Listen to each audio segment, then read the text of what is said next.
знаете, че в него ви представяме нашите преподаватели в една по-различна светлина. Те отговарят на нашите въпроси, връщат се в спомените и се разбират, заедно се забавляват. Днес нашия гост е госпожа Диана Петкова, учителка по история, география и музика, също е класен ръководител на 7 клас.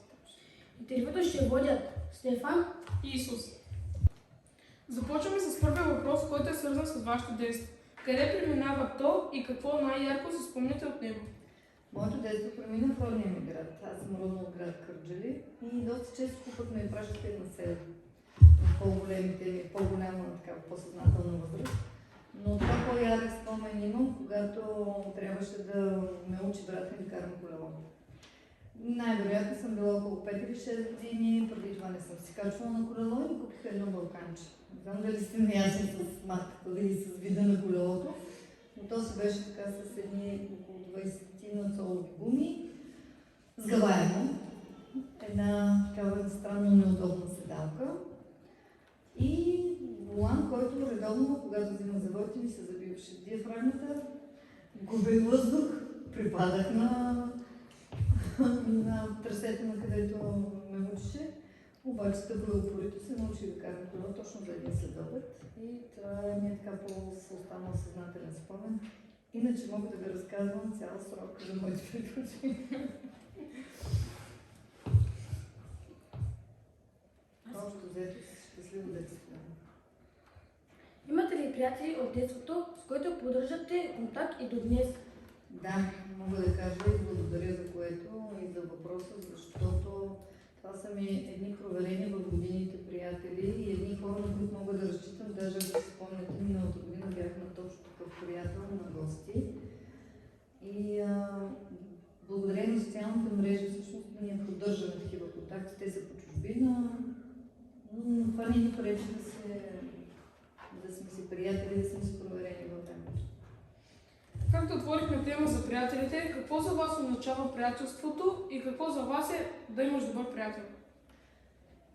Вие не знаете мнението за това какво е за мен приятел, но да, сега ще ви кажа какво е действително добър приятел. Не човек, който пред теб би казал всичко, което искаш да чуеш, ами напротив, там, когато откъдето те няма, би следвало да те защити и да можеш да разчиташ на него. Всяко едно отношение. Не само за хубавото, приятели за маса и за такива знаете много, но тези, които в трудните моменти се виждат, са всъщност истинските хора. Вие преподавате по история, география и музика. Както и казахме по-рано, али това бяха вашите любими предмети в училище? Съвсем не ми бяха любими в училище, особено географията. Най-вероятно. По мое време любим предмет ми беше литературата. Аз, ако знаете, една от специалностите ми, освен тези двете, са ми български език и литература. И още от малка имах преподавател, който успя да ме запази по предмет. И всъщност, благодарение на него, по-късно вече в техника, в който учих, другата ми преподавателка продължи така пламъка и може би има някаква такава връзка с това, какво преподавам, какво записах, какво учих и така нататък. Да се надяваме и при вас да се случат така нещата. Надявам се. Преминаваме към следващата тема, която е свързана с вашата работа и образование. Къде сте завършили своето образование и колко време работите като учител? Завърших бакалавърската си степен в Кърджали, в филиала към ПЕО, който беше. И в последствие, веднага когато завърших, успях да започна работа в нашето училище. 10 години вече преподавам тук. Тази година съм и старши учител. Между другото, когато започнах, се сблъсках и с географията. Нея завърших всъщност една година след като започнах работа. Записах и магистратура география и икономика. И заедно с един си випуск просто ще довърших образование. Сигурно сме, че сте имали безброй забавни моменти с вашите ученици. Може да ни разкажете някоя интересна случка с тях? Първо само да кажа, че моите забавни моменти са 9-те ми рождени дни, които съм празнувала с класовете си. Това е невероятен празник за мен. Изключително щастлив ден. С някои от вас сме празнували присъстващи. Винаги сте ме уважавали, дори и вашия клас. Винаги сте се стремяли да се почувствам специална. И това ми е нещо, което колкото и да имаме напрежение в преподавателската дейност, всеки ден, знаете, се сблъскваме с невероятни неща. Това обаче показва наистина, че до някъде съм успяла да ви трогна, а вие всеки ден просто. Иначе ситуации всякакви. Образованието е една от най-важните сфери в живота на едно общество. Какво мислите за образователната система днес и как я представяте след 10-20 години? Образователната система днес, я съпоставям с образователната система, когато аз бях ученичка и това, което преди 10 години всъщност се изучава, насочена е към практическата част вече, т.е. функционалната грамотност, за която говоря. Всичко това, което успяваме да ви предадем, да ви влезем максимално като помощ в ежедневието. Повече, че ние имаме и страхотна конкуренция в лицето на изкуствения интелект, интернет. Всичките устройства, които могат да ви дадат такава информация. Нашата роля малко се измесва в случая. Ние сме и от всякъде в полза на това как да усвоите знания. И това да ви запалим съответно и да учите да се развивате. След 10-20 години, дай Боже, сигурно ще бъда още в тази сфера. Оптимистично съм настроена, че нещата ще вървят точно към тази функционална грамотност и към това всичко, което получите като информация, като знания, като умения, да бъдат наистина приложими във вашия живот, а не просто натрупани някакви, което може би ще ви натовари в годините, защото вие първо ще започнете да учите все нови неща и професии и ден живота. Но смятам, че имаме върху какво да работим. Какви качества според вас трябва да притежава добрият учител, госпожо Петкова? Първо на първо място трябва да успяваме да влезем във вашите обувки и във вашите главички. Вярно е, че сме на разликата в възрастта се оказва влияние, но това да успяваме да се съпоставим. Вие на нашето няма как да успеете да дойдете, колкото и да искате, заради това, че нямате натрупания житейски опит. Но ние можем да слезем на вашето ниво и понякога наистина да се запитаме от какво имате нужда, за да можем ние да ви го предоставим. Изключително напред. Не винаги се харесваме, вие знаете. Всеки сутрин става с някаква нагласа. Още повече, че е толкова стресиращ живота, че докато пътуваш, може да ти се случи нещо. Вие сте изключително емоционални деца, изключително интелигентни, мога да кажа. И във всяко едно нещо, което ви се случи, вие го преживявате. Съответно и ние го преживяваме. Само, че начинът, по който реагираме е различен. Добрият учител трябва да може да запали искрата в едно дете и да види потенциала и талант. Ако всичките ги поставяме по този знаменател, няма как да оценим всеки един индивидуално. Смятам, че добрият учител трябва да може да успява да развива най-доброто в своите ученици, независимо на какво ниво. Кои са хората, които може да научим днес учители?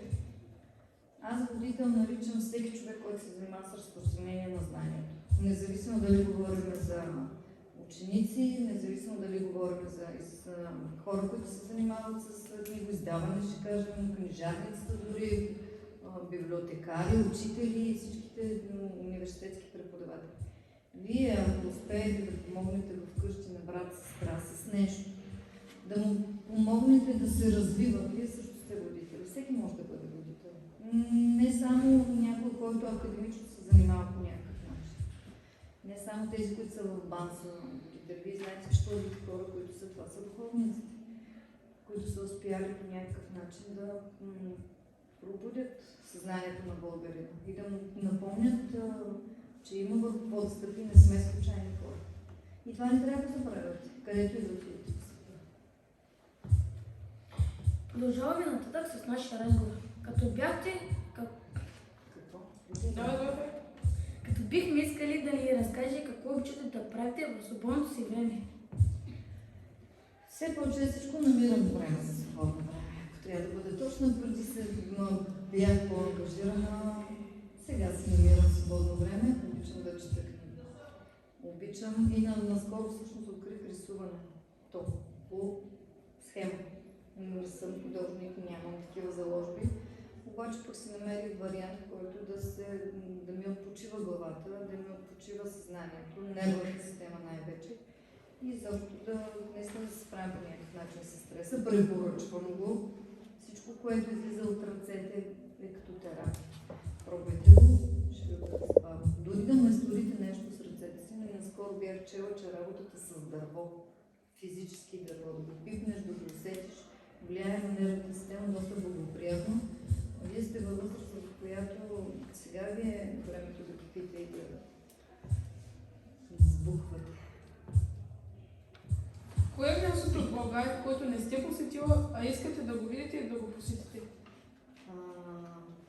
Северна България е по-непознат район, там не съм ходила. Крепостта Баба Вида, Крушунски водопади, след такива места, които съм си сложила в списъка и при едно подходящо време и възможности, смятам да планувам такова посещение. Пък може и заедно да го направим. В края на това интервю бихме искали да ви попитаме следното. За какво мечтаете, госпожо Петкова? Като всеки един родител и преподавател, предполагам, мечтая да видя децата си успешни. Моите собствени и моите собствени. Ето и последният ми въпрос, който ще зададем на всеки един от наш гост. Коя е вашата любима българска дума? Доброта. Каквото и да правиш, какъвто и човек да растеш, с каквито и хора да се събираш, никога не забравяйте да бъдете добри. Първо към себе си и после към всички останали. Това винаги ще е на мода и винаги ще ви бъде от полза. И съвсем в края, какво бихте ли пожелали на Вазовци? Вазовци ни пожелавам, защото и аз съм част от Вазовци.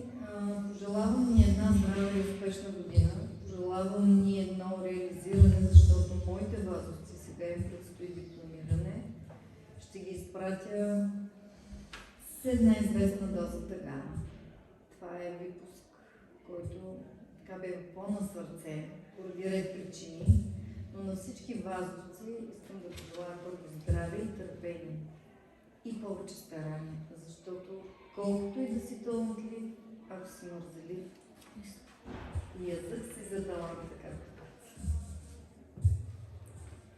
Благодарим ви за това интервю. Сигурна сме, че се е получил много интересен разговор. И аз благодаря. Хубаво беше разговор. Това беше втори епизод от проекта Интервюто. С нас учениците от път Млад журналист. Не пропускайте следващия ни епизод, за да видите кой от нашите учители ще ни бъде гост. Освен това, не забравяйте да се абонирате за нашия YouTube канал, както да последвате канала в TikTok. До следващия път. До нови срещи!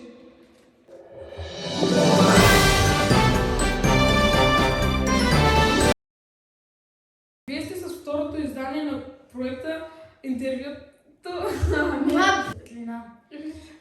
Ево, кино, те отговарят на нашите въпроси. Чакай, брат! 6 години, колело не се бях качвала на кола.